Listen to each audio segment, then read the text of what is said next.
ভোর হয়ে গেছে। কিছুক্ষণের মধ্যেই মায়াপুর গ্রামে শুরু হয়ে যাবে কর্মব্যস্ততা। ঘরে ঘরে ঘুম থেকে উঠে পড়েছে লোকে। দেখতে দেখতে দিনের আলোয় প্রাণচঞ্চল হয়ে ওঠে চারিদিক।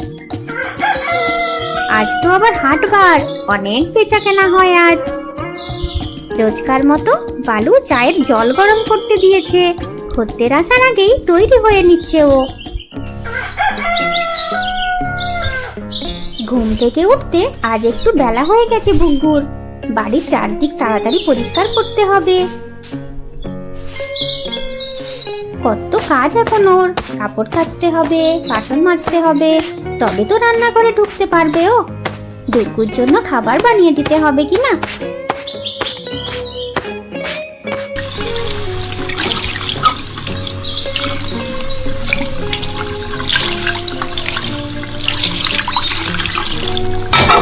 বুগ্গুর তৈরি খাবার খেয়ে এখনই কাজে বেরিয়ে পড়বে ডুগ্গু। ভারী ব্যস্ত ডাক্তার সে। বাড়ির বাইরে গরুর গাড়ি অপেক্ষা করে আছে। ডুগ্গু ডাক্তার বেরিয়ে পড়ে তার গ্রামীণ ক্লিনিকে যাওয়ার জন্য। বছর দুয়েক হলো গ্রামে একটা ছোটখাটো ক্লিনিক খুলেছে ডুগ্গু।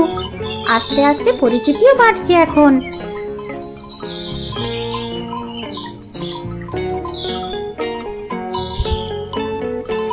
সকাল 9টায় ক্লিনিক শুরু করে ডুগ্গু। বাড়ি ফিরতে ফিরতে সেই বিকেল। চা হবে নাকি বালুরা? কি হলো, অমন মুখ হাঁড়ি করে বসে আছো কেন? খদ্দের নাই বুঝি? বস পচা বস, চা বসাচ্ছি। আসলে ভালো একটা ডাক্তার দরকার বুঝলি, কিন্তু তেমন কারোর খোঁজ পাচ্ছি না। ভালো ডাক্তার লাগবে? তা কাল ভোরের ট্রেনে টাউন শহরে চলে যাও না, ওখানে বিশু ডাক্তার আছে, খুব নাম ডাক। না না, বিশু ডাক্তারের অনেক ফিস, অত পয়সা খরচ করতে পারবো না। আমি আসলে আশেপাশে সস্তার মধ্যে একটা ভালো ডাক্তার খুঁজছিলাম। তাই বলো? তা পাশের গ্রামে ডুগ্গু ডাক্তারের কাছে চলে যাও না, নতুন খুলেছে, ফিজও কম, অনেকে যাচ্ছে। দোকান বন্ধ করার পর ঠিকানা জেনে ডুগ্গু ডাক্তারের ক্লিনিকের দিকে বেরিয়ে পড়ে বালু। তবে মনে একটু সন্দেহ আছে ওর। কি জানি, গ্রামের সস্তার ডাক্তারখানা ভালো হবে তো? ডাক্তারকে একটু পরীক্ষা করে নিতে হবে, মনে মনে ঠিক করে ফেলে বালু। কি ডাক্তার বাবু, কি মনে হচ্ছে? আমার রোগটা কি ধরতে পারবেন? হ্যাঁ হ্যাঁ, নিশ্চয়ই। চোখে কম দেখছো তুমি, দৃষ্টিশক্তি দুর্বল হয়ে গেছে। আপনি তো ডাক্তার বাবু ধন্বন্তরী, এত তাড়াতাড়ি কি করে বুঝলেন বলুন তো?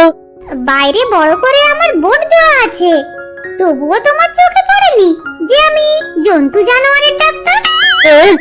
সে কি?